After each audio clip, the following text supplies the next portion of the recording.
tuba cakiza Amerika, cakira Amerika ngaho cakira Uburayi genda mu Burayi cakira visa.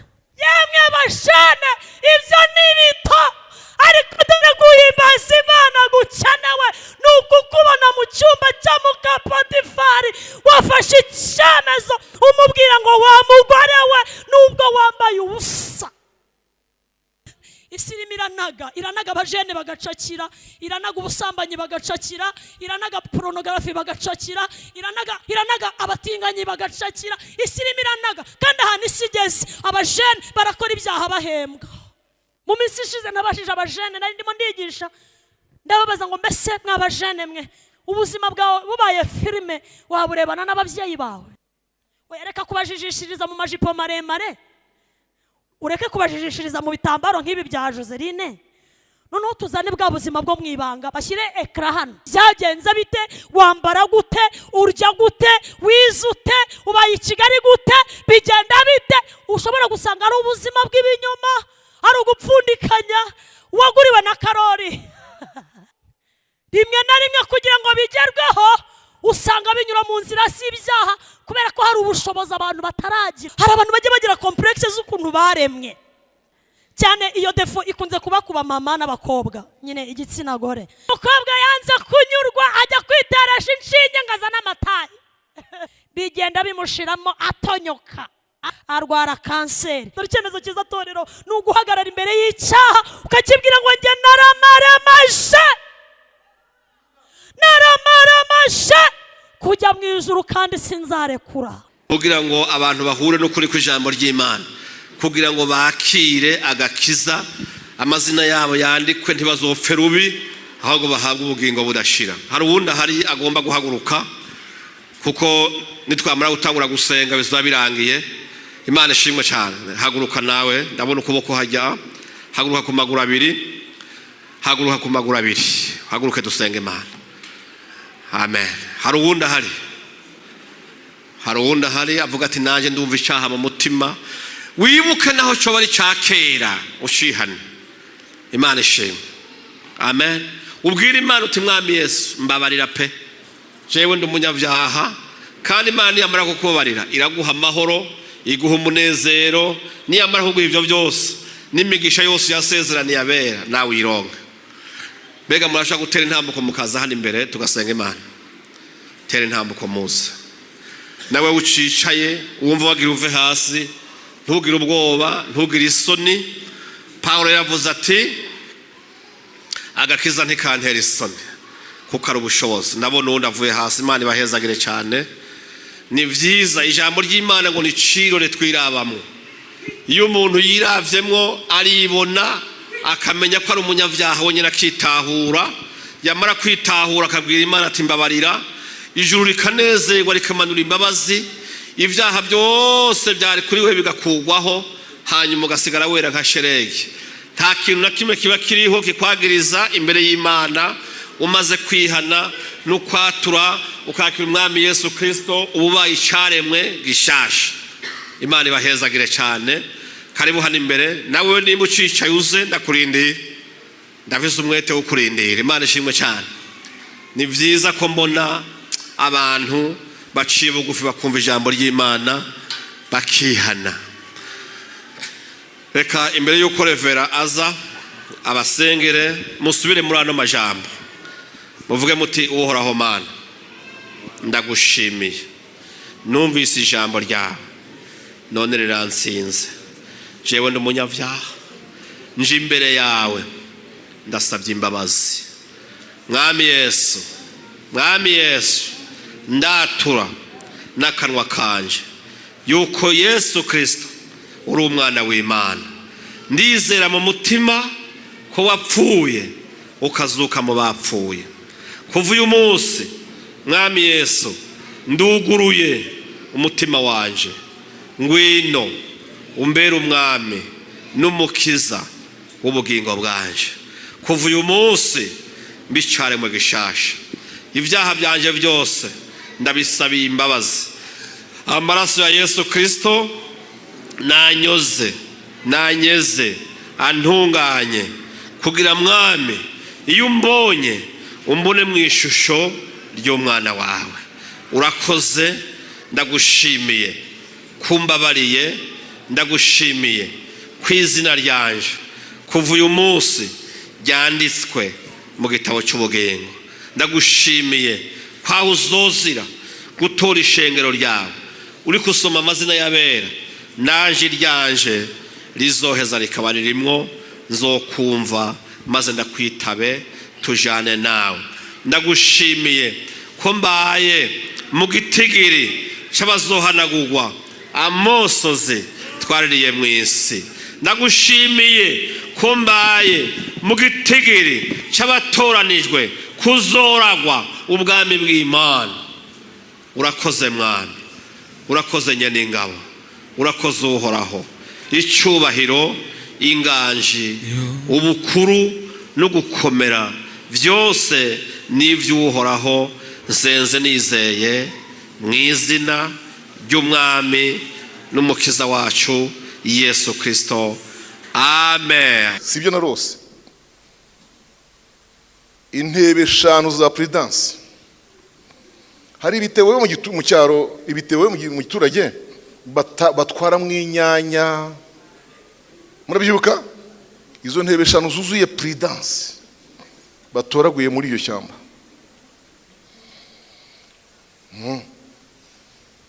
Amacupa y'amazi afite isoko, amavide yaragurishwa n'imari, ariko izo mburagasane ni za genike zikora rimwe.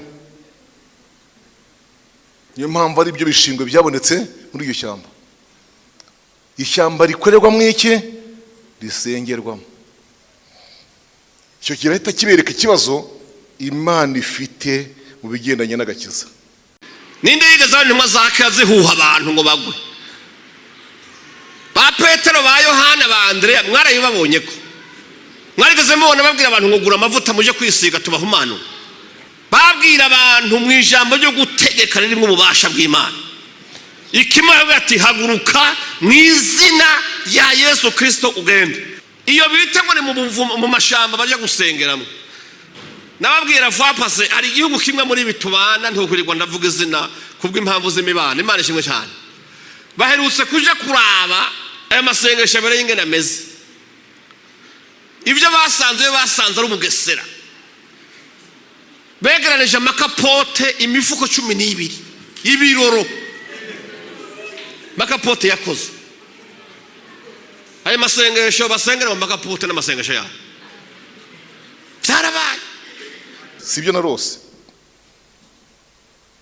intebe 5 za prudence. Hari ibitewe mu cyaro, ibitewe mu giturage batwara mu inyanya. Murabyibuka izo ntebe 5 zuzuye prudence batoraguye muri iyo shyamba.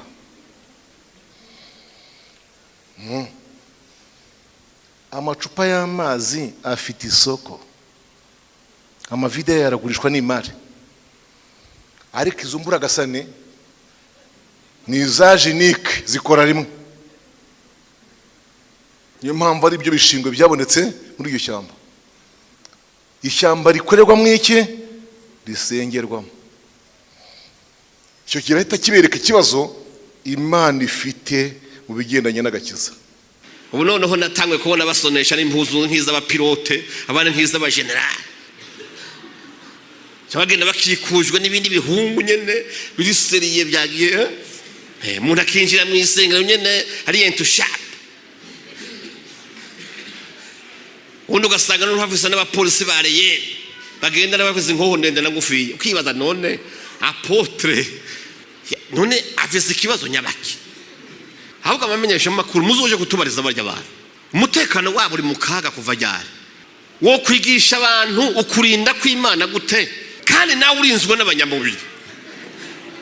Abo bakozi ba Satani babwira abantu ngo bigikenewe kwihana ibyaha, ngo ibyaha ntibikeneye kwihanwa, ngo byarihanywe, ngo byararangiye, ngo imbabazi zaratanzwe, ngo kuva Yesu apfuye, ngo nimba waramwizeye ngo byaraheze, ngo hajya twacunguwe, ibyaha byari byarakozwe, ngo n'ibyo ukora uyu munsi, ngo n'ibindi bandanya wikorera, ngo igihambaye nuko wizeye Yesu gusa. ngo ubuntu bwarabirangije. Ariko ijambo ry'Imana kuva 32 kuri 33 Imana yabwiye Mose ati Mose ndakurahiye uzonshumura ko wese nzomusibanganya mu gitabo cy'ubugingo. Kumva umukozi w'Imana ngo ni apotre ngo ni prophète atagitaha muhira yashize igitanda ku isengero akahubaka dusha na toilette akibumura n'impuzu akabaho ngo ni haruhukira ngo muhira ngo yumva ngo takuruha kuhari. Mwabantu mwe ibi bintu muri ko murabona mukaraba hirya bizotera ingorane. Umukene gwaye ntibo bivuga mu isengero nuko musuhuza ntibo musuhuza. Ariko uzokumva umwana w'umutunzi niyo yameze iryinyo itangazo ritwara umwanya w'isaha mu isengero. Dushima Imana bebe wo kwantuze yarayameze iryinyo amashimeje ku Mana uko no gusega reka sega. Mwene abavugishwa ibinyoma kizoba kwereka babuza abantu no kuja kwivuza kandi bagwaye. Nigeze kubabara igihe kimwe ahantu twari mu cyumba cy'amasengesho hakaba abantu bakavugishirizwa rimwe ari 70 n'abandi akajagari kuvugishwa gusa. Noneho umuntu umwe agwara malariya murayibona baramwangira kwivuza ngo n'abadayimoni bamuteye kandi malariya bayimupimye yanka gufata imiti bamuzura mu cyumba cy'amasengesho ngo bamusengere kuko umenga abaganga bize bagatora ko kinini vura malariya. Ubwo bwenge ntibabuhawe n'Imana. Hari ibintu Imana yamaze gutangira inyishu zirahari zizikeneye amasengesho. Ejo bagutoye malariya ndakuza kugora pasteur genda kwa muganga baguhe kinine ikuziba amatwi ikururire ariko ni wamara kwimara malariya genda.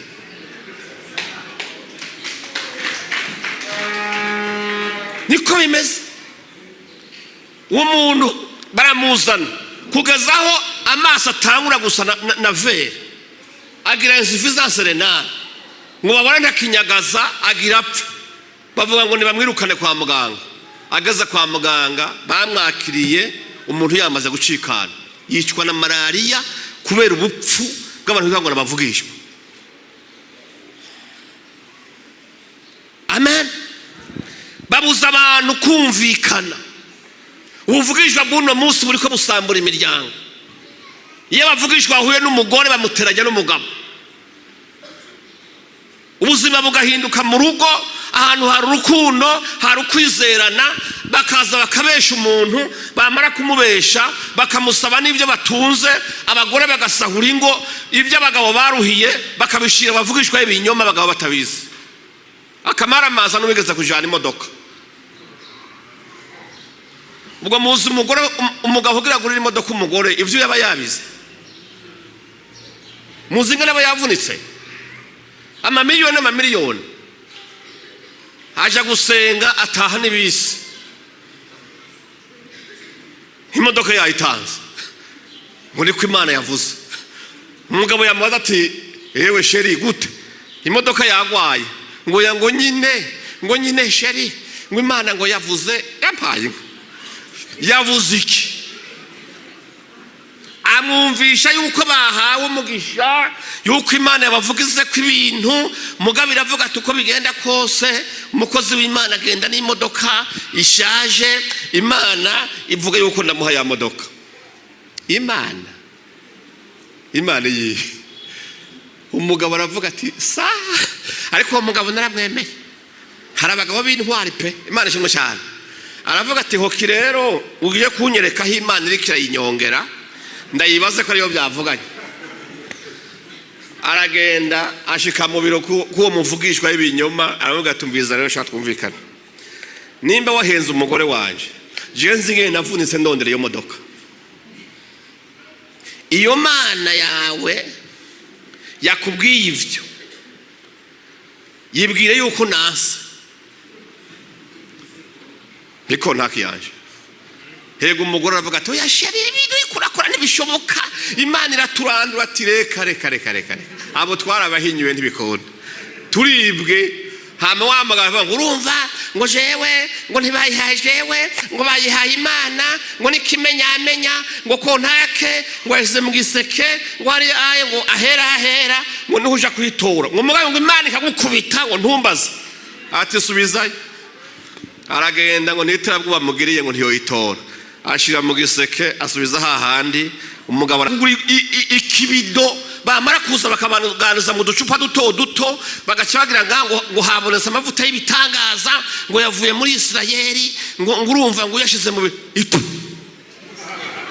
wapi n'ababandi siga agacupa kamwe gasanga bamwe ngo ni bande bakagura ngo 100,000 abiga ngo wego ndagura miliyoni bakamanika vantoza nshere y'abantu amavuta bakanyiye hahiga wone bitangaza. Uno munsi bamwe bashizeho condition kugira ugere mu biro kwa pasteur ntugera kwinjirayo utabanje kugura ku gacupa k'amavuta tiwinjirayo. Abantu mukigira ubwenge mukibwa ku mugaragaro kandi mukabikora utakubwira kwihana ibyaha ahubwo ngo Imana ibwize icyo umuhishurira kuri wewe kandi uzi ko waraye usambanye, uzi ko uvuye gusura ibinyoma, uzi ko ubizi inzigo, uzi ko ubizi urwango mu mutima, uzi ko urimwe amacakubiri. Nta sezerano Imana yoguha itarabanza kukubwira ngo banza utunganye inzira z'umugisha wanje, banza wihane. Imana ntisigira abantu ku burimiro. Umuntu yova kurima n'igishanga ku mavi ashitse muhira aciye afata amavuta arisiga agasiga hejuru y'uburimiro, ntibishoboka. Ubanza kwiyoga, wamara kwiyoga ukisiga amavuta ukabona kuba mwiza. Ariko uno munsi bariko basigira ku burimiro, bariko basezeranira imigisha babeshera Imana ngo iravuze kandi batarababwira ngo ni mwihane. Bibiriya yavuze ngo nta mahoro ku munyabyaha. Nico gituma benshi batunga ariko hakagera igihe bifuza kwiyahura. Nta mahoro ku munyabyaha. Yesu ari ku rugi arakomanga ku mutima wawe, mbega uramwugururira yinjire arongora ubugingo bwawe.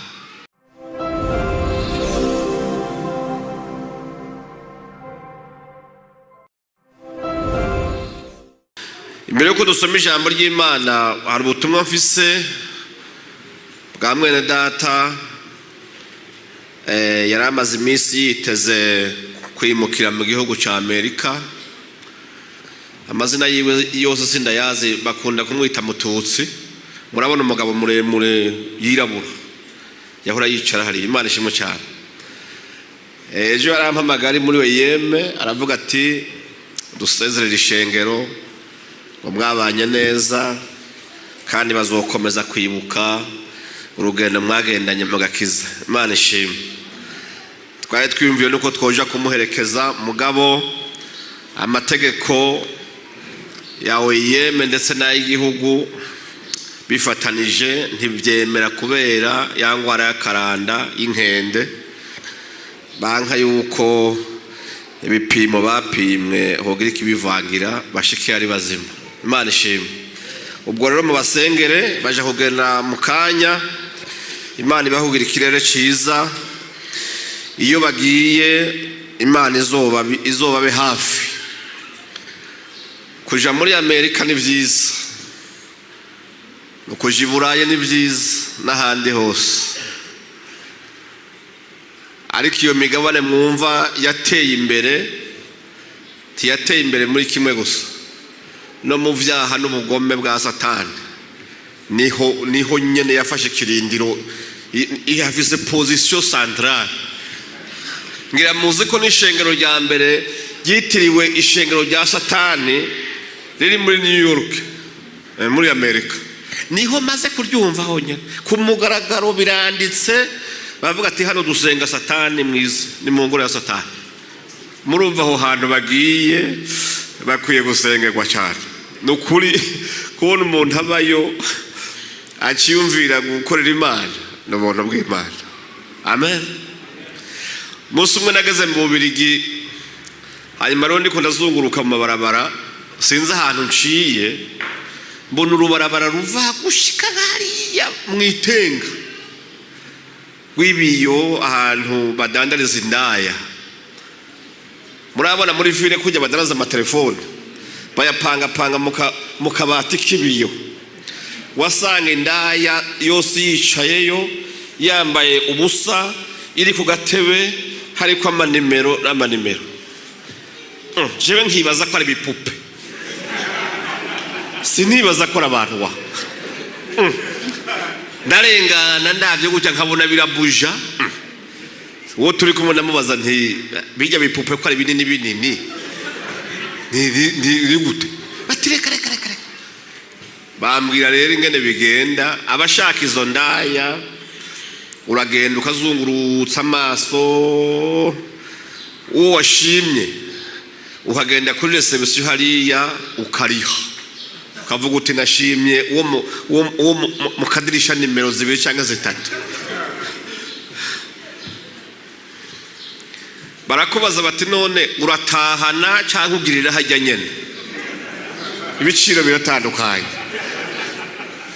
Nasuye mu hotel niruka mvuga nti Mana hamwe wo mfasha indege kankura hana amahoro nkisubirira iwacu tinzogushima. Yemwe bantu b'Imana, iyi si rimwe ibintu bigoye. Rero ni byiza ko twifuza kujayo, ariko mumenye yuko Satani yahateze imitego myinshi. Abantu bashobora kujayo bakaryoherwa n'indya ziriyo n'amata n'inyama biriyo mu mafrigo, ariko umunsi nzamba yavuze gasanga amazina yabo yarafuswe mu gitabo cy'ubugingo. Dusengera abantu bacu bariyo rero. Amen, haleluya. Igihe duheruka kwa Mungu twari twavuze yuko tugiye gusenga Imana kugira ngo dushobore kwigisha bene wacu bariko barazimira, bazimizwa n'abavugishwa y'ibinyoma, ab'Imana yise abapfumu, bapfumura bakaragurira abantu mu izina ryayo bayibeshera, sivyo? Reka munyemerere dusoma aya amajambo dusoma bwa mbere tuyasome mu gitabo cy'uwavugishwa n'Imana Yeremiya, igice cya 14 umurongo wa 14. Mwumva amajambo ahari.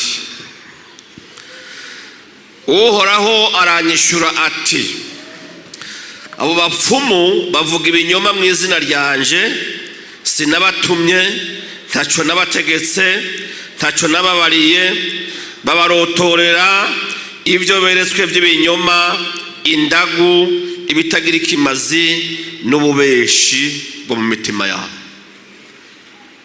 Amen.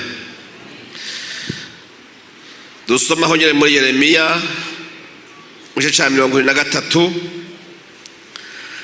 dusoma umurongo wa 13 dushikane ku wa 15. Mwumve amajambo ahari. Nabonye ubupfu bw'aba bavugishwa i Samariya, bavugishijwe n'abayari bakazimiza abantu banje b'Abisirayeli. Nabonye ubuyobe muri aba bavugishwa b'i Yerusalemu, barasambana, bagendera mu binyoma, baremesha inkozi z'ibibi, bigatuma atawigarura ngo ave mu bibi vyiwe. Bose bampindukiye nk'Isodoma, n'abayo bampindukiye nk'Igomora. Nuko rero uko ni kuhoraho nyene ingabo avuze kujya bavugishwa, eheraba nzobagaburira ivy'umururazi, nzobanywesha amazi y'ubumara, kuko ibihumanye byakwiye igihugu cyose biturutse kuri abavugishwa y'ibinyoma b'i Yerusalemu. Tuyasome yose. 27 kuri 15 havuze ngo, kuko uhoraho avuze ko atari we yabatumye, ariko bavuga ibinyoma mu izina ryiwe, kugira ngo abirukane. Muhone mwe n'abo bavugishwa babaragurira. Imana dufashe. Twoja muri Ezekiyeli naho. Ezekiyeli cya 13 naho twumve iby'aba bapfumu. Abavuga ngo ni kuhoraho avuze kandi uhoraho atabatumye beretswe ubusa hamwe n'indagu z'ibinyoma, kandi bizigiza abantu ko ijambo ryabo rizoshika. Murongo w'indwi, mbega ntimwarose indoto z'ubusa n'indagu mwavuze si ibinyoma ko muvuga ngo ni kuhoraho avuze nawe atacu yavuze? Imana idufashe. Tuje mu butumwa bwiza bwa Matayo. No munsi nagomba tubivuge ko twitonze kugira ngo turabe ko tworokora abantu bamaze kugwa muri uwo mutego wabo bapfumu babesha ko bavugishwa n'Imana. Matayo igice c'indwi dusome ku murongo wa 15 n'uwa 16a. Mwirinde abigira bavugishwa n'Imana, bazaho muri bambaye nk'intama ariko imbere ari amabingira y'inkazi, muzobamenyera ku byo bama. Matayo 24 kuri 24 duce tuzoba turangije. 24 kuri 24 havuze ngo kuko hazokwaduka abigira Kristo n'abigira bavugishwa n'Imana, bagakora ibimenyetso bihambaye n'ibitangaza kugira ngo bazimize n'abatoranijwe n'ibyashoboka. Imana idufashe. Nayo majambo ubundi hugiye gusoma Bibiriya mu bintu byaye byarazengereje ndetse bigasesema Imana, ni henshi hari ibikorwa byo bavugishwa ibinyoma. Imana idufashe cyane. Twahereye gusoma hariya mu gitabo ca Yeremiya. Imana yigeze kugenera abisirayeli ibyago bikomeye byo kubicisha inzara n'inyota mu kubima imvura imyaka myinshi, kuko yari ibabajwe n'ibigabitanyo byabo, ibona ko yorandura igihugu cyose. Hanyuma rero umuntu w'umugororotsi witwa Yeremiya amaze kumenya imigambi y'Imana, aje imbere y'Imana arapfukama, arasenga, arayinginga kugira Imana ngo ntirandure igihugu cyose. Imana ishimwe cyane. Imana niho yabwira Yeremiya ko igihugu kiriko gikwegerwa umuvumo n'abavugishwa b'ibinyoma birirwa barayibeshera ko yabatumye kandi ataco yigeze ivugana nabo. Niko twasomye. Imana ishimwe cyane. Haleluya. Ngo biyita bavugishwa n'Imana kandi arabapfumu baragura ibinyoma, bigatuma n'abanyakibi bidibamira mu byaha byabo kubera nta jambo ryo kubabwira ngo mwihane bari ko barumva. Ahubwo abavugishwa ibinyoma bababwira ngo Imana irabanezerewe, mu bigabitanyo byanyu izobahera y'umugisha. Imana ikababara kubera nta bantu bari bakiri ko barayigarukira. Imana tubabarire cyane. Niho rero Imana yabwira Yeremiya ariya majambo twasomye mu gice ca 14 umurongo w'14. Ishura Yeremiya ati, abo bapfumu bavuga ibinyoma mu izina ryanje sinigeze ndabatuma, ntaco nabageze, ntaco nababariye, ahubwo bariko barotora ivyo beretswe by'ibinyoma by'ibihimbano byabo. Imana idufashe cyane. Ibyo bavuga ni indagu kandi nibitagira ikimazi, ngo nibihuhuta byo mu mitima yabo. Niko ijambo ry'Imana ryavuze. Imana idufashe cyane. Haleluya. Nibinyoma kandi kinyoma muzi yuko wakivyaye ninde? Ni wese. Ariko gica yavyaye nabi wa Satani. Yavyaye nabi. Uzi gutwara inda waje kuvyara ukavyara ikinyoma. Iri jambo narisomye uravye muri Yohana ubutumwa bwiza bwa Yohana igice 8 44 niho aya majambo yanditse. Satani ngo niwe papa kinyoma, n'abakivuga nabo naba Satani niwe se wabo. Niko ijambo ry'Imana rivuga. havuga ngo mwebwe murabaso. Yesu yari karitegereza abafarisayo ingene babesha abantu, arabitegereza avuga ati mwebwe murabaso wa mugwanizi, kandi ibyo so yifuza nibyo mushaka gukora. Uwo yahereye kera mbere na mbere ari umwicanyi kandi ntiyahagaze mu kuri, ngo kubera atakuri kuri muri we. Iyo avuga ibinyoma ngo abavuga ibyiwe, ngo kuko ari umunyabinyoma kandi ari we se wabyo. Ni we se wabyo. Imana dufashe cyane. Satani rero iyo arungitse bavugishwa ibinyoma arabibaha, akababwira ati kugira muzimize benshi muvuge ko ari Imana yababwiye ibinyoma, mubibagotomeze nk'uko bagotomera ukuri. Abantu bakirirwa baragotomera ibinyoma by'abavugishwa ibinyoma, ibyo bazanye bahawe na Satani, ariko yababwiye ngo muvyite ko ari ivy'Imana, kugira abantu bagomba gukurikira Imana babibemwo bazi ko ari Imana yavuze kandi atari. Imana dufashe cyane. Haleluya. Yeremiya amaze kuvyumva arasemerera. Naya majambo twasomye hariya mu gice cya 70 ku murongo wa 15. Haba ngo Yeremiya arasemerera ati yemwe ntimuruhe mwumvira abo bapfumu, abo bakamenyi, ibyo bababarira sivyo. Uhora havuze ko atari we yabatumye, ariko bavuga ibinyoma mu izina ryiwe kugira ngo muhone.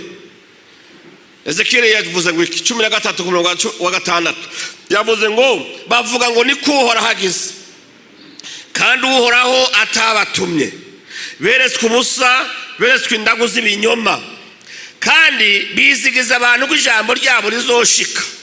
Ku murongo w'indwi aravuga ngo ipu muvuga ibinyoma mubeshera Imana ngo niyo ivuze kandi itavuze. Mu yindi mvugo mwarahinyutse, muhinyura bavugishwa ibinyoma. Imana dufashe cyane. Neje ukumva umuntu ahagaze imbere yawe ukumva bavuga ngo can I prophesy? Muvuge muti ceceka reka ngo mvugishwe cyane ndeke. Abantu kumva hose ngo mvugishwa umukozi w'Imana. Oya, ariko ara tekiniki ibyagira babeshi. Imana dufashe cyane.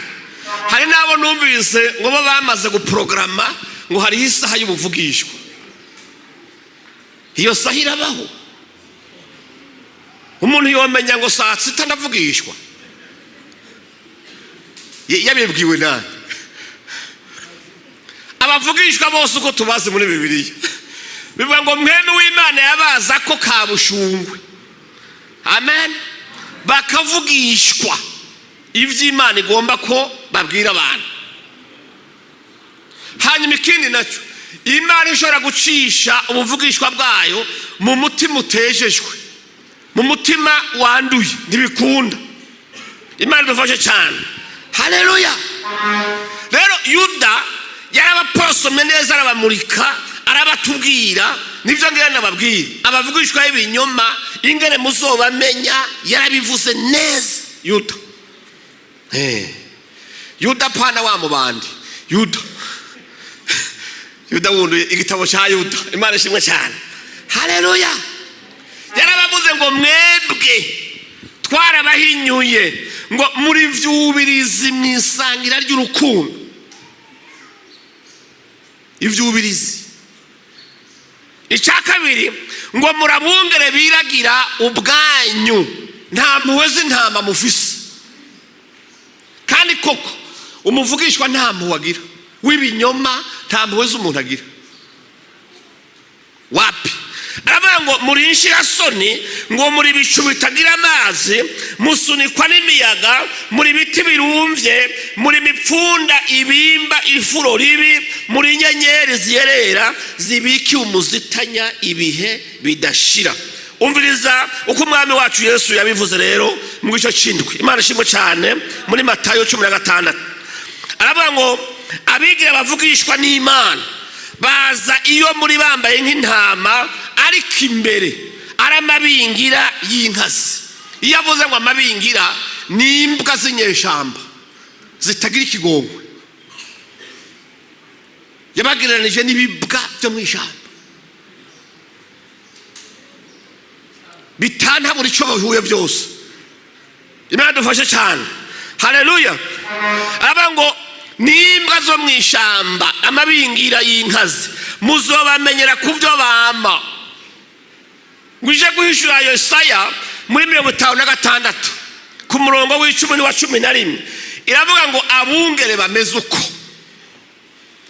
bataburira abantu kuva mu byaha byabo, bakabakuramo ibyo bashaka gusa babwira ibinyoma, ngo abo ngo nimbwa z'ibiyingiyingi. Ega ufumu wikibwa mugabo ukabikibwa kizima, wumva kubikibwa kikiyingiyingi ango niko handitse muri Yesaya 56 kuri 10:11. Haleluya, Bwana ziviwe. Ngo abungere nkabo nimbwa z'ibiyingiyingi, ngo nimbwa z'umunoho zitigera zihaka. Turashize noneho, ariko Imana yari yabavuze nuko mutumva. Imana ishimwe, haleluya, Bwana ziviwe. Ezekiel 34 kuri 2 ukageza kuri 5 yarabavuze neza hoho rero. Imana ishimwe cyane. Iravuga ngo nabungere biragira ubwabo ngo barya ibinure by'intama zivyibushe. Aho ni muhumva basha, barya ibinure by'intama zivyibushe, izonze ntibazishaka. Oya, kandi ngo bambara ubwoya bwazo. Icya gatatu ngo babaga izinuze. Mu yindi mvugo bakunda abakristo batagira Bibiriya mu mutwe, batazi ijambo, ariko kandi babakire, ntibakunda abakene. Nicyo gituma uzokumva ubuvugishwa bwinshi buri kuba diaspora, kubera babazigamwa $1. Uze wumvirize, Imana dufashe. Ntibokwerekwa iby'umukene, berekwa iby'umutunzi gusa. Ntibazoja kuramutsa umukene agwaye, ariko bamana randevu zo kuja kuramutsa umukire, kubera bya bisorori 8-10 basanga ku meza. Umukene agwaye ntibo bivuga mu isengero, nuko umusuhuza ntibo musuhuza, ariko uzokumva umwana w'umutunzi niyo yameze iryinyo, itangazo ritwara umwanya w'isaha mu isengero. Dushima Imana, bebe wo kwantuze yarayameze iryinyo, amashimeje ku Mana. Uko no gusega reka sega.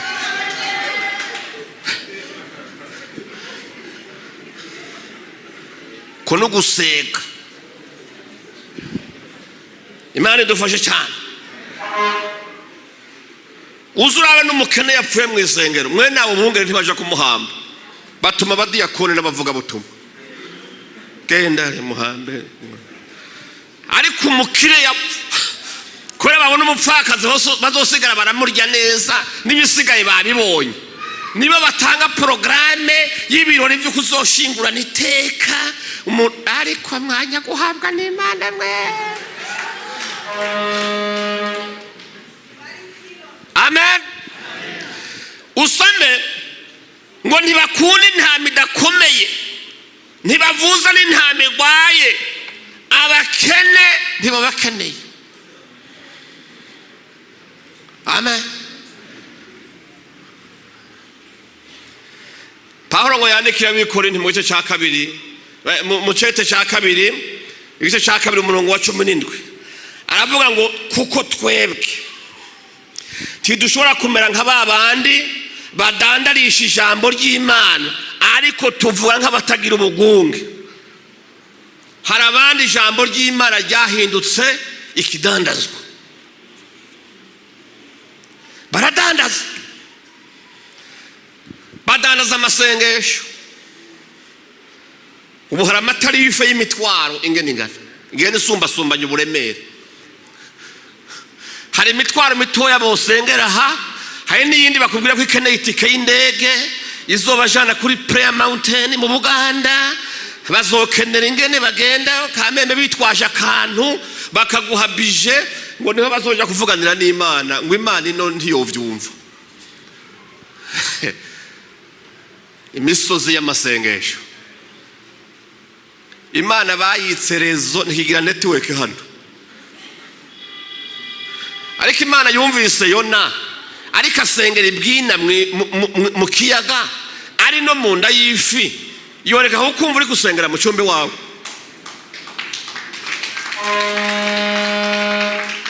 Ngo ni mpaka abantu bagende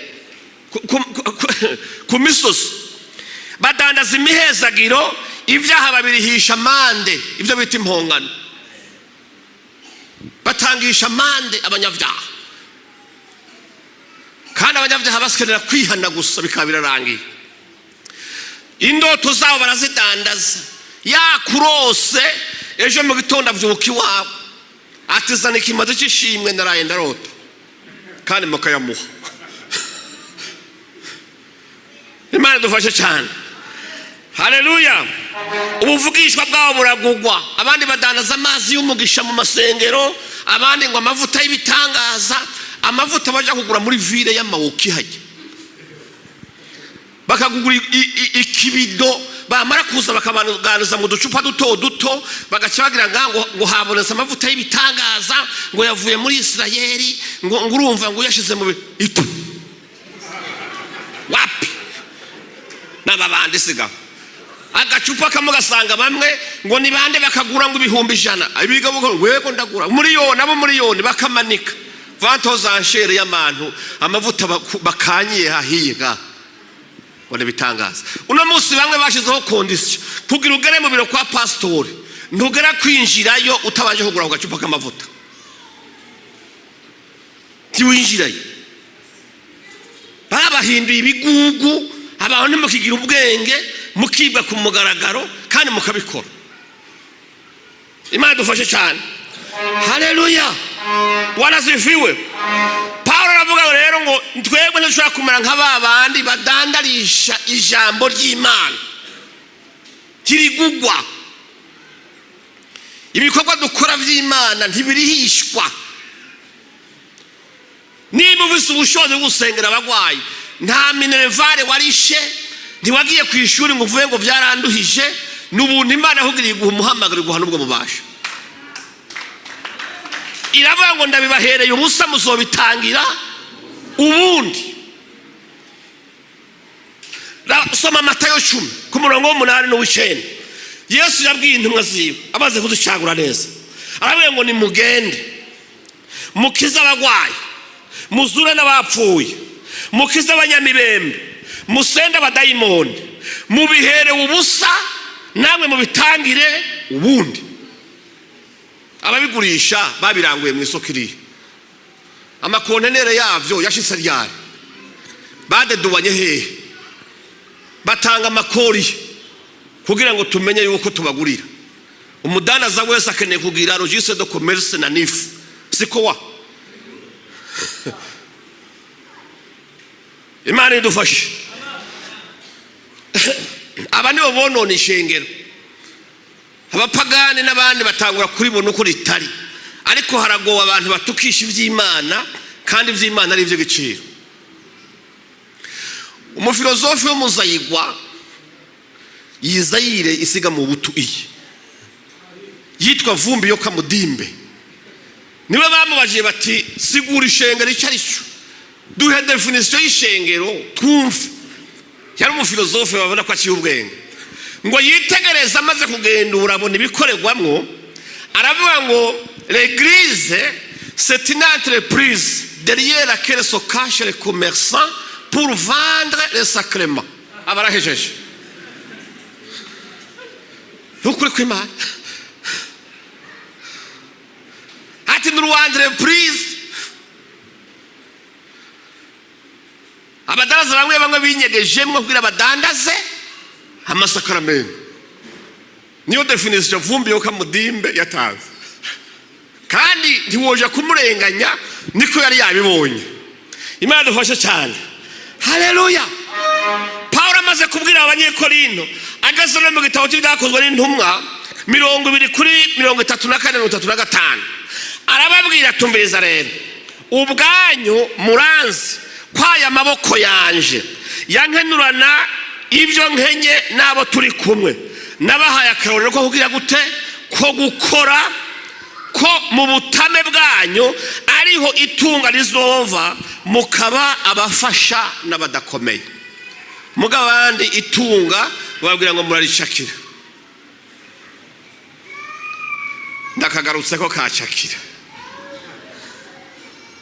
Paulo yavuze ati mwebwe ubwanyu muri vyabona mu muhamagaro wanje wo gukora Imana nk'intumwa aya maboko yanje aya niyo nacumukuje ankenura ivyo nkeneye byose ndetse mfasha nabo turi kumwe aravuga ngo namwe nabahaye akarorero kugira ngo mumenye iby'ubutunzi yuko bizova mu maboko yanyu mubanje gukora. Imana ishimwe cyane. Yigisha abantu gukora ariko intumwa za fake zigisha abantu gucakira. N'umugore bavuga ngo cakira umugore baramushakira tasoni gucakira umugore gucakira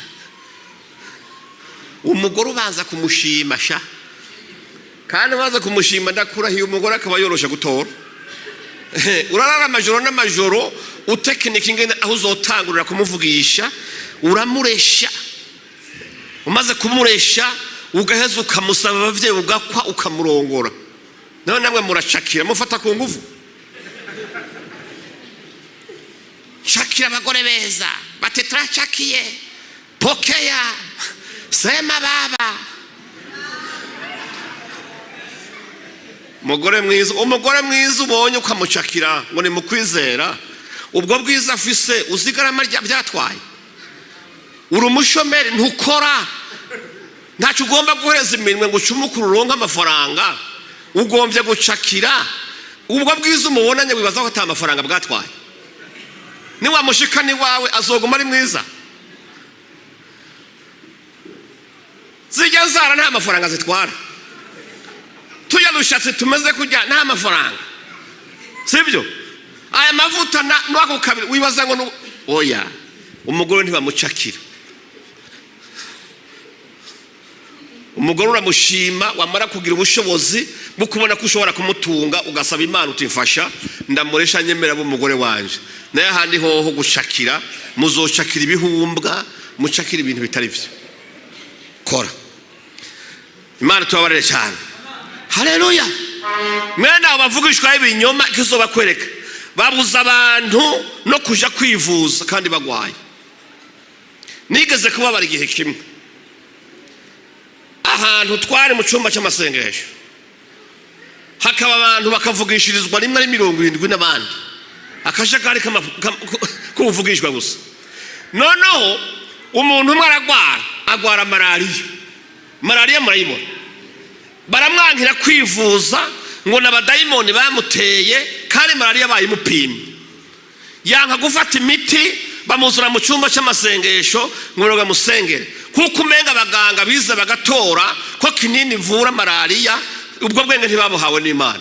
Hari ibintu Imana yamaze gutangira inyishu zirahari zizikeneye amasengesho. Ejo bagutoye malariya ndakuza kugora pasteur genda kwa muganga baguhe kinine ikuziba amatwi ikururire ariko niwamara kwimara malariya genda.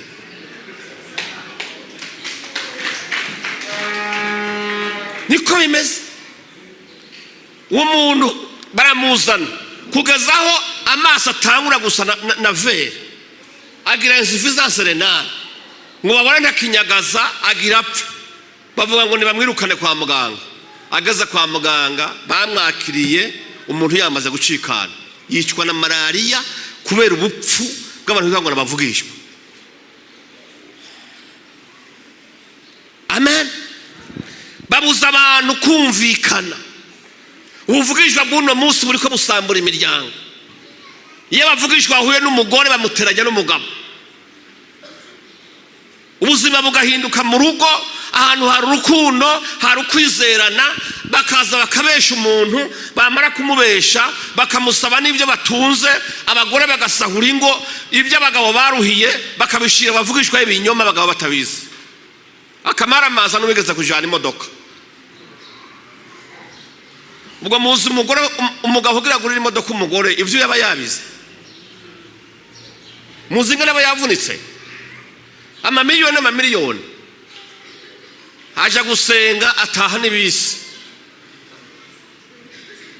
imodoka yayitanze ngo niko Imana yavuze.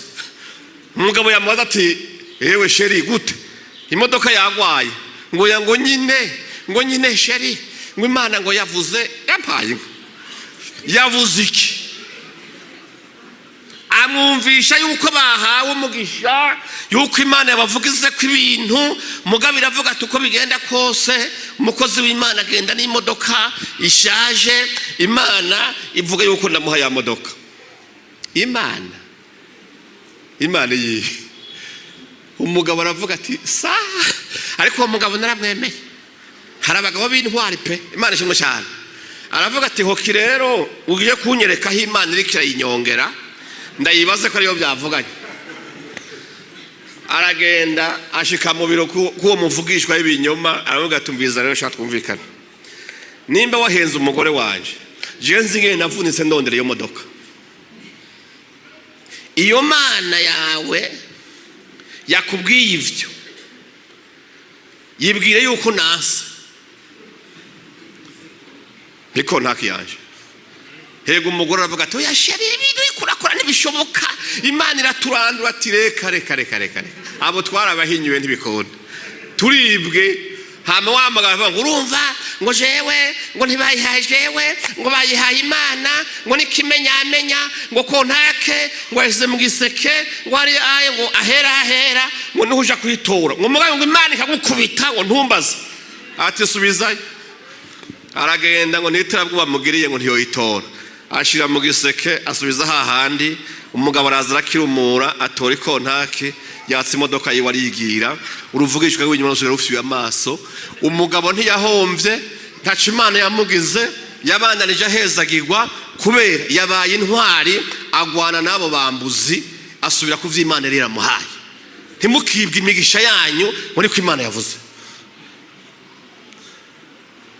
Amen, haleluya.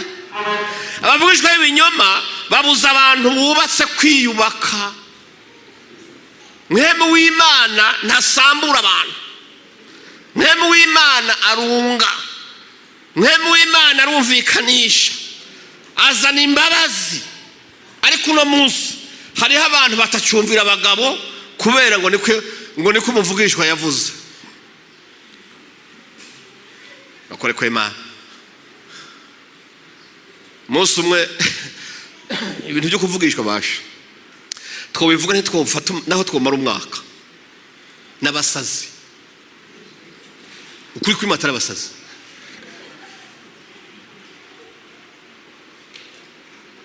Ikindi gihe abantu bavuye gusenga, atuko mwemu w'Imana avuze rero mugashika muhira, muve ngaha mutavuga, kandi nimwashika muhira ntihagiye n'umwe muvugisha.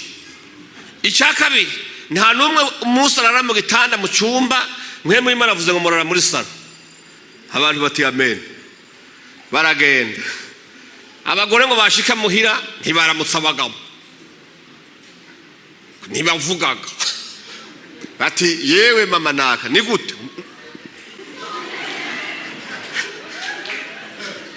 Byagenze gute? Ati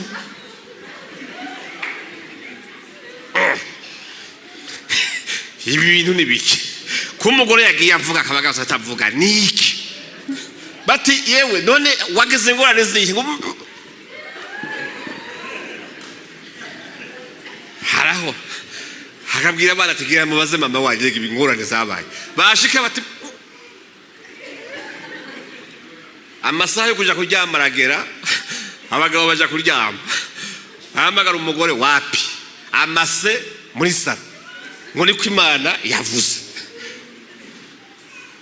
Biranga no kuri kw'Imana. Abagabo barabaza bati none uyu mugore avuye, batangura kubaririkiza, baja kumva ngo niko muvugishwa ibinyoma yavuze. ariko nta soni kwe.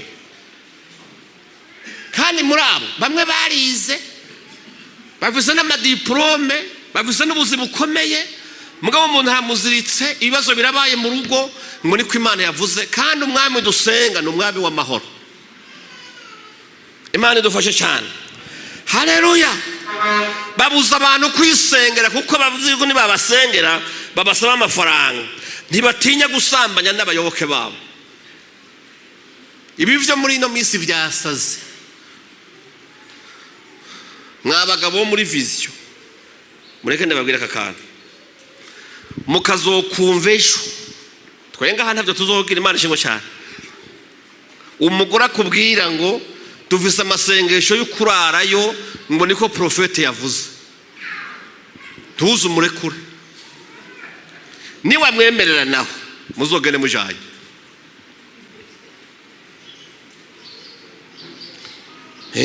Muzogene mujanye.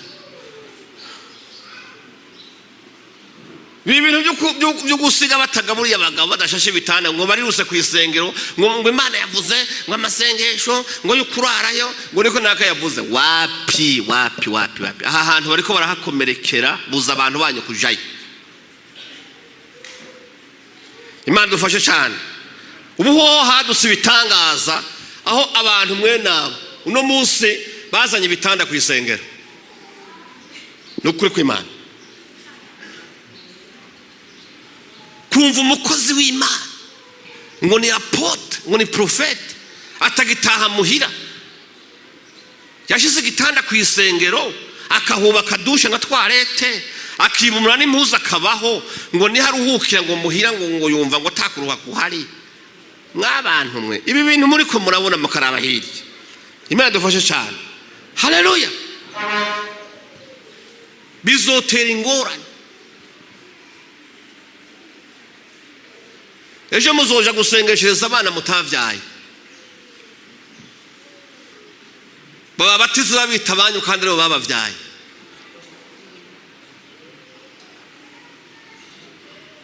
Bishobora gutingana umuntu avangwa agiye mwivuga butumwa, agashavuga ngo mugabo ngo atora protocole bazojana, agatora mukawewe ukemera. Tasoni bakagenda bagasambanira mu mahoteli yo ngo bari mwivuga butumwa. Ya tiyojana umugore wiwe, ajana mukawewe ukemera kubera iki?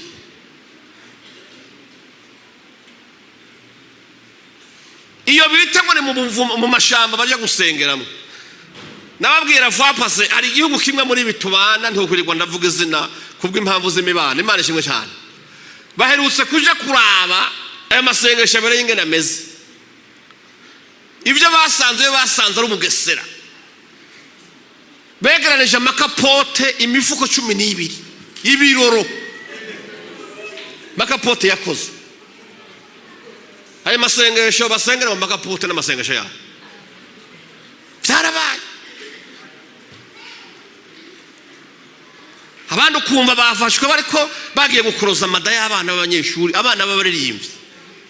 Mugashika ngaha akavugishwa, mukemera ngo Imana yavuze. Imana idufashe cyane. Haleluya. Bwana sifiwe. Amen.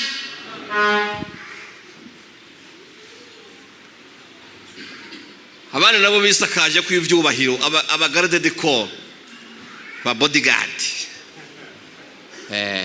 ni bihangange n'abagenero. Ubu noneho natangwe kubona basonesha n'impuzu nk'iz'abapilote, abana nk'iz'abagenerali. Cyabagenda bakikujwe n'ibindi bihungu nyene biri seriye byagiye. Umuntu akinjira mu isengero nyene ari entushap. Undi ugasanga n'uhafisa n'abapolisi bareye bagenda n'abavuze inkoho ndende na ngufiya. Ukibaza none apotre izi nkoho zimucungera, none afise ikibazo nyabaki? Ahubwo amamenyesha makuru muzoje kutubariza barya abantu. Umutekano wabo uri mu kaga kuva ryari? wo kwigisha abantu ukurinda kw'Imana gute kandi nawe urinzwe n'abanyamubiri? Je mpora nibaza none kugira babaha abapolisi n'ingoho baba babwiye ko bafise ikibazo nyabaki cy'abadayimoni, zijya zirarasa abadayimoni yemwe wapi? Mugabo benshi ndazi icyo babigira kugira ngo bisakare kw'icubahiro, bisakare kw'igitinyiro. Ubu nabonye ahantu umuntu ajya kuvuga ubutumwa n'abarya abahungu bagaca bamukikuza nk'aha mpagaze ugasanga bazungurutse bameze uku. Aha hantu hari Imana cyane hari iki? Imana idufasha cyane. Ariko Yesu yaravuze ngo umuntu ntiyagomba icubahiro azopfe kunkorera gusa. Imana tubabarire cyane. Yaravuze ngo nihagira uwunkorera nankurikire, aho nzoba ndi niho umukozi wanje azoba. Nihagira uwunkorera data azomuha icubahiro. Reka kugifabrika ngucihe atari data kiguhaye. Amen. Waraziviwe. Amen. Shengero ry'Imana muragabe. Abo bantu barabazimiza cyane.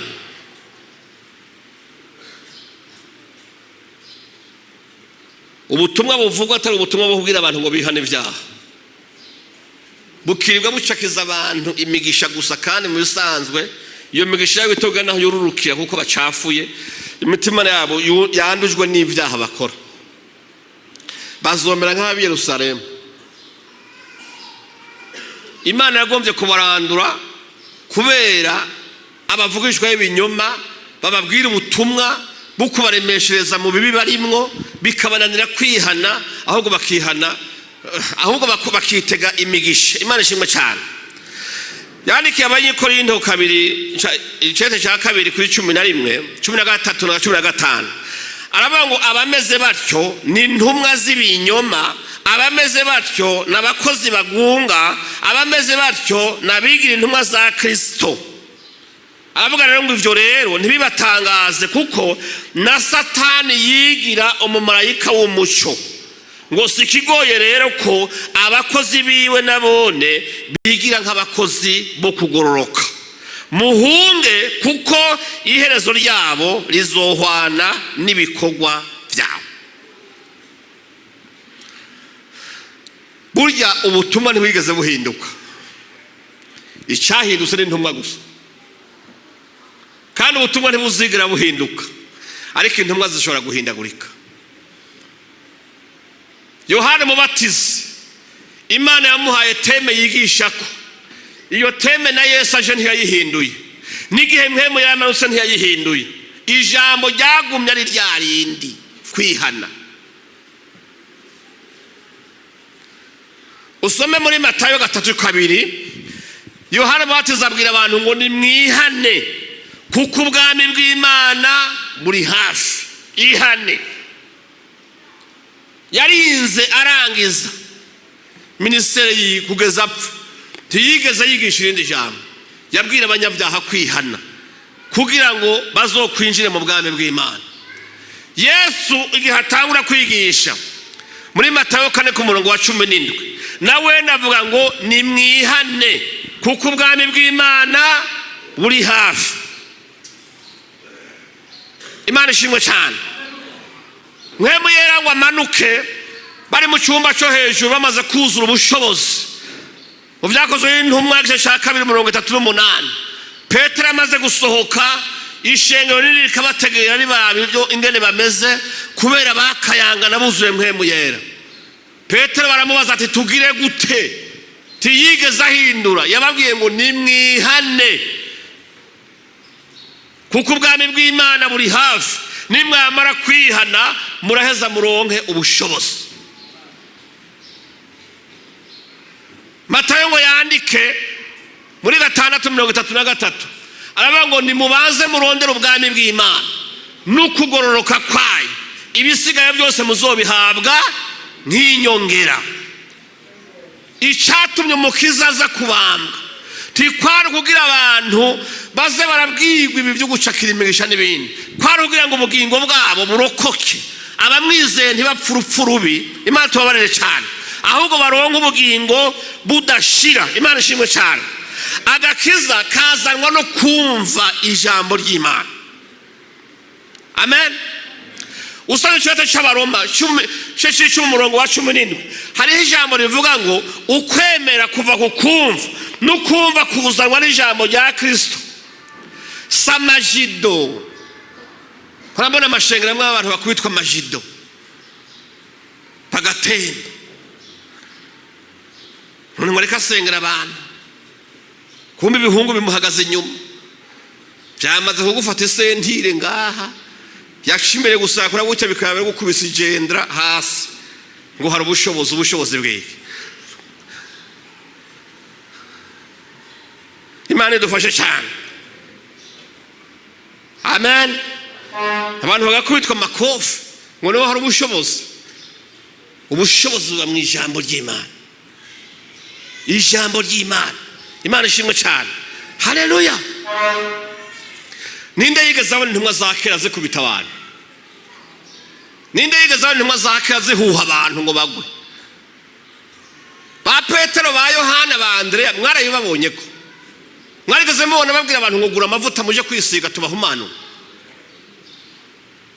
Babwira abantu mu ijambo ryo gutegeka ririmo ububasha bw'Imana. Ikimara ati haguruka mu izina rya Yesu Kristo ugende. Umuntu agahaguruka amaguru agakomera akagenda. Amen. Haleluya. Mwarigeze mwumva barihisha wa? Oya. Igihe Paulo azuye eyutuku yaguye hasi agapfa. Mwarigeze mwumva Paulo avuga ngo genda mugire publicité ngo muvuge ko haje umukozi w'igitangaza ngo bitangaza muze gutora hano ngo Paulo. Oya. Ta publicité. Ta kindi kintu yakoresha kwari kuvuga ijambo ry'Imana akavuga ati ihane. Umuntu amaze kwihana abadayimoni bamaze kumuvamwo ijambo ry'Imana rigategeka rikavuga ati haguruka ugende. Impumyi zigakira ibitwa amatwi bikumva. Imana ishimwe cyane. Haleluya. Yandikiye Abaroma 6:23 aravuga ngo ingero y'icyaha n'urupfu. Amen.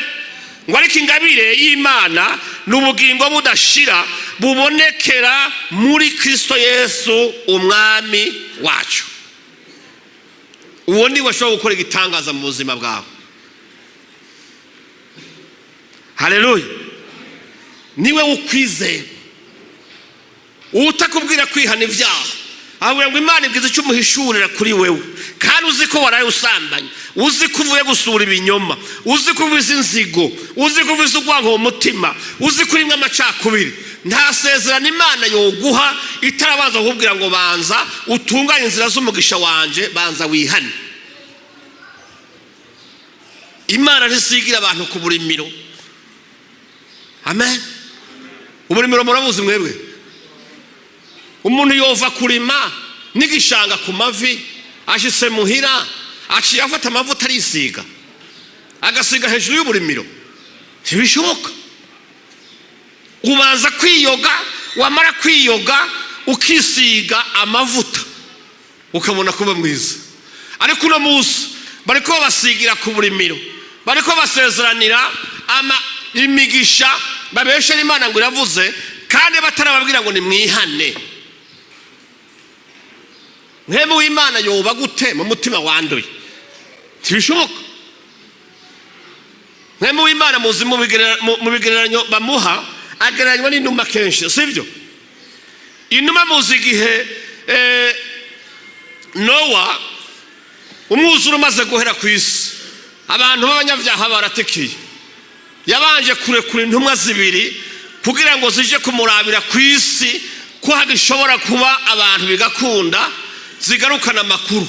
Ikintu cya mbere arungutse cyari giki? Igikona. Igikona cyo muzi yuko n'umugenzi w'umwanda. Igikona ahantu gisohokera kikamererwa neza ni kwiyarara, naho ibintu biboze, naho ari bigashe, naho ari ibintu binuka gusa. Niko igikona kimeze. Ngo gishike hariya gisanga imivyimba y'abantu yacandagaye ku isi, ibikoko byasangukiyeho, ibintu byaraboze haranuka, igikona kica kigira ati aha rero ni sawa, kica cigumirayo.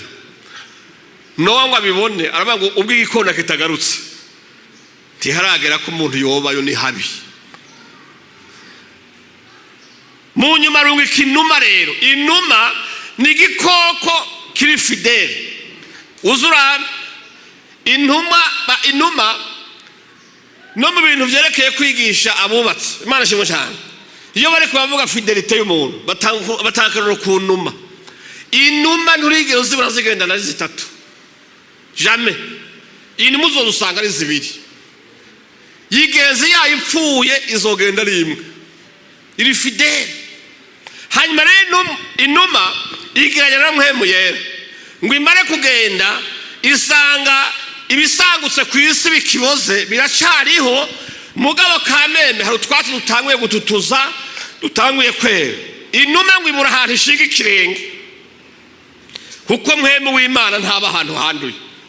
Imana shimwe cyane, iratababiza hejuru, ibura ahantu yoshinga ikirenge, ariko ngo ihitana katsi iragashira mu kanwa, iragatema igashira Nowa. Nowa warabimenya ngo ubwo inuma izanya kasi muga ntikozeho, kameme ntiharagenda neza, muga hasigaye umwanya muto izanye ivyizigiro. Imana shimwe cyane, haleluya. Ngombye kuvuga iki? Nimba inuma ariyo mpwemu yera yaratambatambye hejuru y'isi ikaburaho ishinga ikirenge, niko na mpwemu w'Imana ameze. Iyo yaje kuri wewe igasanga wuzuyemo ibyaha, wuzuyemo inzigo n'amabi yose, Imana ntishobora kuronka aho yinjirira. Imana ishimwe cyane, haleluya. Umugisha w'Imana woza ukazosubirayo ko wabuze aho ushikira. Nico rero ngomba kubabwira ko igitangurira imigisha no kwihana. Igitangurira imigisha no kwezwa. Igitangurira imigisha no kwitunganya. Amen, haleluya. Bwana sifiwe. Nico gituma abantu bakwiye kuvuga ubutumwa bwiza bwuzuye bwa Yesu Kristo. Imana ntiyanka abanyabyaha, ahubwo yanka ibyaha byabo. Iyo umuntu wese yihanye ibyaha byiwe agarukira Imana, Imana ikamwishimira, hanyuma noneho mpwemu yera akamuha bwa bushobozi na ya migisha Imana usezeranira ikayiguha, ukabaho utababaye, kuko imigisha y'Imana ngo ntibamwe amarira, ntibamwe umubabaro. Imana ishimwe cyane, haleluya. Bwana sifiwe, amen. Ni byiza ko abantu babimenya. Uno munsi inyigisho z'ibinyoma ziko zirahenda abantu,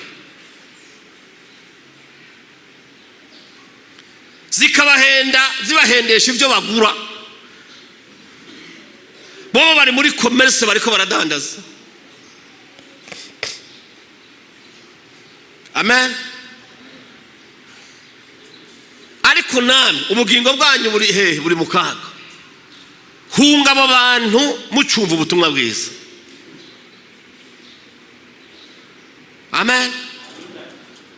Ijambo ry'Imana nibwo buvugishwa butavangiye. Iyi Bibiriya niyo prophecy original. Ijambo ry'Imana niko kanwa k'Imana. Niwumva uvugishwa butandukanye n'icyo Imana yavuze, ngaha menya ko uhuye n'umuvugishwa w'ibinyoma, kwepa. Kuko Imana yivuguruza ntinyuranya n'icyo yavuze. Yabwiye Yeremiya ngo Yeremiya we, ngendere inyuma y'ijambo ryanje kugira ngo ndarishitse. Imana yaravuze ngo kora, nikora ntacakira. Mbega Imana mu guhezagara Isaka yamubwiye ngo igumira uzocakira ibyo ndaguhaye? Yamubwiye ngo iki? Ngiri tongo kora biba, amare kubiba ngo Imana iramuhezagira ngo yimbura ingero 100 zisumba izo yahora yimbura. Kubera iki? Yakoze icyo Imana yamubwiye. Imana yamubwiye ngo kora. Parabahenda ngo muzojya mudakoze, muzocakira ubutunzi, mucakira imiduga, mucakira amazu, mucakira ubwiza mukuye. Igihe Adamu na Eva bahejeje gucumura, Imana ikabirukana mu itongo. Hari ijambo yavuze yavuze ngo Adamu, guhera uyu munsi kugira uronke ivyo urya uzobanza kubira ivyuya uzokora. Isi ntikiri imwe ya kera yo muri Edeni, bantu b'Imana. Isi yajemwe amatovu, ivu ryarahumanye. Nico gituma Imana yabwiye Adamu ati uzoruha, uzokora, uzobira ivyuya. Niwamara gukora taco, ico gihe nzoguha umugisha. Bantu b'Imana, mugire umwete wo gukora, mugire umwanya wo kuja gusenga, mugire umwanya wo kuja kubikorwa. Imana dufashe cyane. Haleluya. Ariko igisumba byose, mugire umwete wo kwihana. Kwihana. Mugire umwete wo kwihana. Mugire umwete wo kwitunganya. Imana tizoguharurira iminsi waririmbye mu rusengero, tizoguharurira iminsi wicaye mu rusengero ngo uvuye ngo Mana ari harya, kandi wahavuja gusambana, wahavuja kuroga, abantu muhana amasumu, abantu mwirirwa murateranya abantu, motive ngo wanditse mu gitabo cy'ishengero. Ico gitabo kizwi na pasteur, ari igitabo cy'ubugingo kibitswe mu ijuru, candikwamwe amazina y'abihanye. Imana izogujana mu ijuru ngo nuko watanze byinshi, wabitanze uri umunyabyaha wanka kwihana. Ibyaha ntibabirihira, ibyaha barabyihana. Nubwo ugaburira boro ukazana ibikoresho byose mu rusengero, ariko niba uzi ko ukiri umunyabyaha, ibikorwa byawe nibyamara gusuzumwa bigacanwa muri cya gipimo cyaka umuriro, bizokwaka nk'ibishakara, nta gitsibo na kimwe uzopfuronsa. Ihane. Nimba Kristo atari we mwami w'ubugingo bwawe, amen, wicara ubizi neza. Niyo aza gutora ishengero ryewe akazingurira igitabo cy'amazina y'abera, iryawe ntiribemwo, ntuzomwibutsa ngo rega Yesu ndi wa wundi ngumwe yahora avuga ubutumwa. Oya, Matayo igice cy'ingu yavuze ngo benshi bazoza, kandi benshi bazoba bari muri abo bavugishwa ibinyoma abahenda, ngo bazoza bavuge bati mwami Yesu, jewe naravugishwa mu isengero, urabaterega jewe navuga ubutumwa, unati narakoze n'ibitangaza. Ijambo ry'Imana riranditse ngo Yesu ngo azobajinjibura, ngo ababwire ngo mvi imbere mwabakora ibiziramwe, kuko sinigeze ndabamenya. Cungera neza ku izina ryawe ryanditse mu gitabo cy'ubugingo. Uno munsi bariko barayovya abantu, abo bakozi ba Satani babwira abantu ngo bigikenewe kwihana ibyaha, ngo ibyaha ntibikeneye kwihanwa, ngo byarihanywe, ngo byararangiye, ngo imbabazi zaratanzwe, ngo kuva Yesu apfuye, ngo nimba waramwizeye ngo byaraheze, ngo hajya twacunguwe, ibyaha byari byarakozwe, ngo n'ibyo ukora uyu munsi, ngo n'ibindi bandanya wikorera, ngo igihambaye nuko wizeye Yesu gusa, ngo ubuntu bwarabirangije. Ariko ijambo ry'Imana kuva 32 kuri 33, Imana yabwiye Mose ati Mose, ndakurahiye uzonshumura ko wese nzomusibanganya mu gitabo cy'ubugingo. Amen. Ntiwihanye ngucuye ngo wemerewe kubandanya ukora ibyaha. Oya, ijambo ry'Imana na Kristo mvuga yuko wakiriye yagiye abwiye abantu ngo ihane. Bwira abantu bihane, bwira abanyabyaha bihane. Imbabazi z'Imana ntizihera, zamaho ibihe bidashira. Ariko reka ndagutangarize ko niyamara kuza aje guca urubanza rw'amahanga, akamara kwicara ku ntebe y'imbabazi, ku ntebe y'imanza, umenye ko uwo munsi imbabazi zavuyeho, hazohagaze gucirwa urubanza. Nta mahirwe yo kwihana uzovuga ifise. Oya, nta n'ubutumwa buzoba bwo buravugwa, bizoba byarangiye. Rero kwihana no kwiha Kristo kugira ngo arongore ubugingo bwawe, ni umunsi ucumva ubutumwa bwiza. Niba umutima wawe hari hijwi rikwagiriza, hari inkenge rikubwira ati ihane, iki ni icyaha wakoze, Yesu agutegeye amaboko, imbabazi z'Imana zirakurindiriye. Ariko nimba ari ivyo, shaka uzotunge ibya mirenge mu isi, uzogira ibyubahiro bitagira uko bingana, uzoba ikimenyekana cy'ahantu hose. Ariko nimba ufise ikirego mu mutima wawe imbere y'Imana ikubwira ngo ntiwihanukanga, uwo munsi uzobura umukandida wa Gihenomu. Ikinogo caka umuriro n'amazuku kirakurindiriye. Tuzokijamo kubera ibyaha wakoze, uzokijamo kubera wakoze ibyaha ukanka kuvyihana. Nta numwe Imana yigeze yima imbabazi yazisavye, ariko benshi murabikora mukakora n'ibindi ejo na hirya ejo mukabandanya, ahubwo umukozi w'ikibi bugacika projet mukabikora mukanabigira inama n'abandi ndetse mukavyiga ko kugira ngo ikibi canyu ntigihushe ico mushaka. Ariko nagenda kubwira yavuze ngo murabikora nkihorera mukibwira ngo mpanye nami ngo ari ku munsi wo guhana ngo nzobiguhanira byose bitonze imbere yawe atana kimwe kivuyemo. Imana ishimwe cyane, haleluya. Rero Yesu ari ku rugi rw'umutima wawe. Rengana ibyo bavugishwa ibinyoma bakubariye.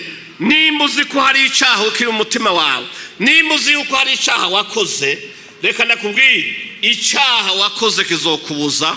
Kandi n'igihe wogira ngo uraronse ibyo urose, Bibiriya yavuze ngo nta mahoro ku munyabyaha. Nicyo gituma benshi batunga ariko hakagera igihe bifuza kwiyahura. Nta mahoro ku munyabyaha.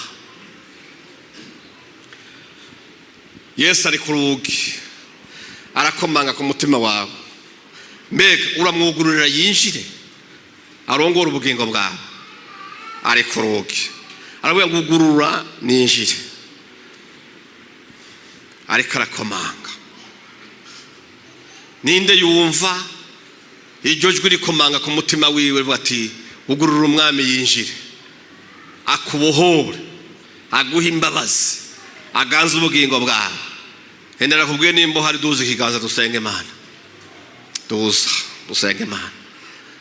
Duze ikiganza dusenge Imana.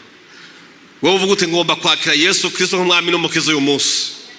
Uno munsi ndihana ibyaha nakoze kuko nkeneye kuzokwibonera Imana, nkimuka nkava mu isi nkibanira n'Imana mu ijuru ahatagira imibabaro. Arahari dusenge. Amen. Hari umuntu haragomba kuba ati mfasha gusenga Imana. Uduze ikiganza aho uri turabe. Amen. Imana iguhezagire. Ndabona umwe hari inyuma, sinzi ko hari uwundi, ndabona uwundi hano. Imana ishimwe. Nawe wenyene nsubira uduze turabe. We wadugije uhaguruke ku maguru abiri dusenge Imana. Amen. Haleluya. Haguruka ku maguru abiri. Nawe ucicaye nakubona nyokuru, Imana iguha umugisha. Wumva mu mutima uvuga uti hari ikintu kidodoramwe kweli, hari icyaha nakoze ntariyihana gishobora kumbuza kuzobona Imana. Nimba uhari duze ikiganza cyawe uhaguruke ku maguru abiri yawe. Imana iguhezagire inshuti yanje. Ndabonye n'uwundi hariya n'abari hanze bumvira ubutumwa hanze. Nawe we nimba ukeneye kumva tuno munsi iri jambo riranshikiriye, ndabona imisore ibiri hariya hanze uvuga uti ndagomba kwinjira nanje mu bugingo bwanje Kristo. Karibu, karibu. Haguruka dusenge Imana. Hari uwundi haravuga ati n'ukuri nanjye ndacibutse, hari icyo nakoze. Imana iguhezagire inshuti yanje. Nyarutsa kuko ubugingo buranyakugwa. Imana iguhezagire. Ndabona abandi. Nawe haguruka, wadogije ukuboko haguruka. Nawe wicaye umugabo ukiri kurumva umutima wawe umunigana. Nimba hari icyo Imana ikubwira, kumva umutima ukubwira ati reka icyo kintu cihana, aka n'akaryo Imana iri kivugana nawe. Hari uwundi ahari dusenge Imana. Amen. Imana iguhezagire inshuti. Ndabona abandi. Ngiyi iminyago tuzotanga imbere y'Imana. Ibi nibyo bituma tutaryama, tugomba kuvuga ubutumwa bwiza aho tugeze hose. Nukugira ngo abantu bahure n'ukuri kw'ijambo ry'Imana, kugira ngo bakire agakiza, amazina yabo yandikwe ntibazopfe rubi, ahubwo bahabwe ubugingo budashira. Hari uwundi ahari agomba guhaguruka, kuko nitwamara gutangura gusenga bizaba birangiye. Imana ishimwe cyane. Haguruka nawe. Ndabona ukuboko hajya. Haguruka ku maguru abiri. Haguruka ku maguru abiri. Haguruke dusenge Imana. Amen. Hari uwundi ahari. Hari uwundi ahari avuga ati nanjye ndumva icyaha mu mutima. Wibuke naho cyo bari cyakera ushihane. Imana ishimwe. Amen. Ubwira Imana uti mwami Yesu mbabarira pe, jewe ndi umunyabyaha, kandi Imana niyamara kukubabarira iraguha amahoro, iguha umunezero, niyamara kuguha ibyo byose n'imigisha yose yasezeraniye abera nawe uyironka. Mbega murashaka gutera intambuko mukaza hano imbere tugasenga Imana. Tera intambuko muze. Nawe ucicaye wumva wagira uve hasi, ntugire ubwoba, ntugire isoni. Paulo yavuze ati agakiza ntikantera isoni kuko ari ubushobozi. Nabona undi avuye hasi, Imana ibahezagire cyane. Ni byiza ijambo ry'Imana ngo ni cirore twirabamo. Iyo umuntu yiravyemwo aribona akamenya ko ari umunyabyaha wonyine akitahura, yamara kwitahura akabwira Imana ati mbabarira, ijuru rikanezerwa rikamanura imbabazi, ibyaha byose byari kuri we bigakugwaho, hanyuma ugasigara wera nka sheregi. Nta kintu na kimwe kiba kiriho kikwagiriza imbere y'Imana umaze kwihana no kwatura ukakira umwami Yesu Kristo, ububaye icaremwe gishasha. Imana ibahezagire cyane. Karibu hano imbere. Nawe nimba ucicaye uze ndakurindiye, ndavize umwete wo kurindira. Imana ishimwe cyane. Ni byiza ko mbona abantu baciye bugufi bakumva ijambo ry'Imana bakihana. Reka imbere y'uko revera aza abasengere musubire muri ano majambo, muvuge muti uhoraho Mana ndagushimiye, numvise ijambo ryawe none riransinze, jewe ndi umunyabyaha, nje imbere yawe ndasabye imbabazi. Mwami Yesu, mwami Yesu, ndatura n'akanwa kanje yuko Yesu Kristo uri umwana w'Imana. Ndizera mu mutima ko wapfuye ukazuka mu bapfuye. Kuva uyu munsi mwami Yesu nduguruye umutima wanje, ngwino umbere umwami n'umukiza w'ubugingo bwanje. Kuva uyu munsi mbicare mu gishasha, ibyaha byanje byose ndabisabiye imbabazi. Amaraso ya Yesu Kristo nanyoze, nanyeze, antunganye, kugira mwami iyo umbonye umbone mu ishusho ry'umwana wawe. Urakoze, ndagushimiye kumbabariye, ndagushimiye ku izina ryanje kuva uyu munsi ryanditswe mu gitabo cy'ubugingo. Ndagushimiye kwaho uzozira gutora ishengero ryawe uri kusoma amazina y'abera, naje ryanje rizoheza rikaba ririmwo, nzokumva maze ndakwitabe tujane nawe. Ndagushimiye ko mbaye mu gitigiri cy'abazohanagurwa amosozi twaririye mu isi. Ndagushimiye ko mbaye mu gitigiri cy'abatoranijwe kuzoragwa ubwami bw'Imana. Urakoze mwami, urakoze nyeningabo, urakoze uhoraho. Icyubahiro, inganji, ubukuru no gukomera byose n'ivy'uhoraho nsenze nizeye mu izina ry'umwami n'umukiza wacu Yesu Kristo.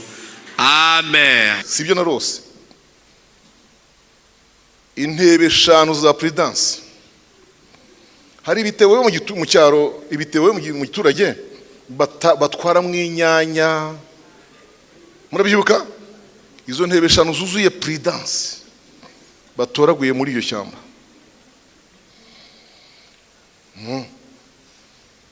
Amacupa y'amazi afite isoko, amavide yaragurishwa n'imari, ariko izo mbura gasane ni za genike zikora rimwe. Niyo mpamvu ari byo bishingwe byabonetse muri iyo shyamba. Ishyamba rikorerwamo iki? Risengerwamo. Icyo kirahita kibereka ikibazo Imana ifite mu bigendanye n'agakiza.